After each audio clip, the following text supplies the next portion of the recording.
This is what we're making, these absolutely gorgeous little knots, which are coated in a beautiful garlic and herb butter and then dressed with chopped parsley and parmesan. But I'm going to get on and get going with the dough. So the first thing I've got going in here is some water. So about 140 grams of tepid water, not cold, not hot, just tepid. A teaspoon and a half of yeast. And remember, get the yeast in the water, not on top of the blade. So just have a little look there. And then some sugar. I've got about a teaspoon of sugar to feed the yeast. So that's going in now as well. And then I'm going to set this going. We'll do that for 2 minutes. There you guys. So I've got here some of the dough that I am making here at the moment. And we'll go back and finish that off for you. And I want to show you how we then shape the knots. So once your dough is finished, you're basically just going to shape it into a little round and then pop it into your thermomat if you have one. And about half an hour, depends on how hot it is. If you don't have a thermomat, a beautiful oil-lined glass bowl, and then cover that with a cloth. Max, enough! Please, I'm on video, please. You've seen a kangaroo out there. Oh, it's okay. Okay, so this dough is well and truly, and it might actually, it's popped. I thought it would do, but that's okay. We can still use it. Just a little bit overproofed. Max! Alright, so what I love about using the Thermomix baking mat is the fact that you don't need to add extra or lots extra flour. It's really beautiful to work with. You can see here I'm just scooping all these up and I haven't had to introduce flour. If you're working on your bench, you probably will introduce a bit of flour. All right, so here we go, and I'm just going to put a bit of flour, I'll borrow some of that, in my hands. And all I want to do is to make this into, I guess, kind of a focaccia shape. So about 28 centimeters. So this will make about 12 of those beautiful knots. I have been nibbling at those today, very hard to resist. All right, so that's about right. Go back to that in a second. Now what I want to do is to add into this mix. So remember, in here we've got the yeast, the sugar, and the water that's warmed up. The yeast is awake and ready to take the flour.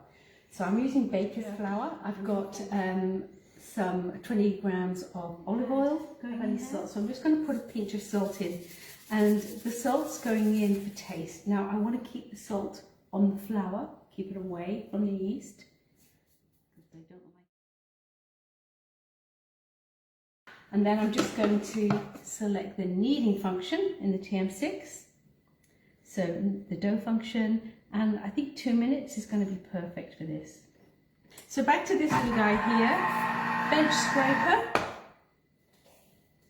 little bit of extra flour just on the edge of this, and then what I like to do is to cut them about a chubby finger wide, so you don't have to be really good. Chubby finger wide, that's about right. Okay, so just shape these. And if you want to shape them to about 2.5 hands long, which is about 26 centimeters or thereabout, and then you're just going to tie them into a little knot, pull that through, and then just tuck those little ends in. And then that little guy will sit on a baking tray. So just let's repeat that. So about 2.5 hands long, okay? And then just into a knot, and then you're going to tuck that in and up, and then you're just going to wring that through. So just to show you, that's the dough, that's how it looks, and just twiddling the bottom to get that dough out, so you can see how beautifully it comes out. It does have a lovely feel to this, it's not overly dry, it's just perfect. And then all I would do is to wrap that up here. Look at that, same mat as well. Oh, yeah. And then set that to one side. So do you remember when we saw this, first of all, how this was like exploding to get out? At the moment you can see all the space because it's loosely wrapped. But as I said, if you don't have a thermomat, just an oiled bowl, which you've got a cover on, will work perfectly well.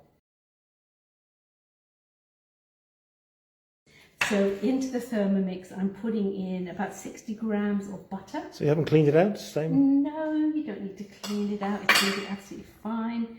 And I've got here a teaspoon of a beautiful Italian seasoning. There is a great recipe for that on cookie dough, so you can use that. And I've just realised I've made a mistake. Joys of life. So out comes the butter and the Italian seasoning. That's okay. And in goes the garlic cloves. So I've got 2 large garlic cloves. Actually, I've got 3 medium ones here. After all, they are garlic knots, and we need to chop those down.